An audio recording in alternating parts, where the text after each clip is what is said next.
little girl is Samba. Samba is like a, she might be, I don't know, maybe Jack Russell Terrier, maybe mixed with a Carlin Terrier.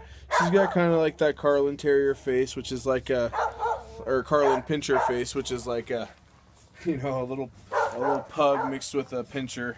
It gives them that little goofy underbite. But she's very sweet. She is a new mom. Her puppies are in foster right now, but we're looking for an excellent home for this sweet mama. She is such a good little lap dog.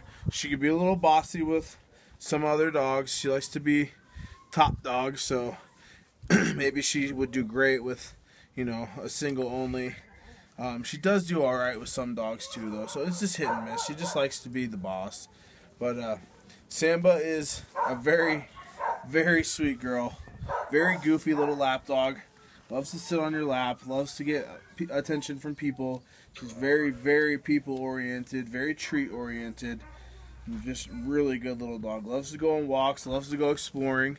She is, you know, typical to that breed. She's a little bit of an escape artist, so just keep that in mind. You gotta keep kind of tabs on her. She's a great little dog, though. So if you like the looks of Samba, this really sweet new mom, come to the Rifle Animal Shelter and check her out. We can probably get her fostered at your house, you know, until she gets spayed and everything. So if you'd like to come give her a try, come to the Rifle Animal Shelter. We're open every day from 8 to 5. We're located right across the street from a Rifle High School, but she's very loving. Really loves to be around people. Really loves to get pet. She loves people. So come check out Samba.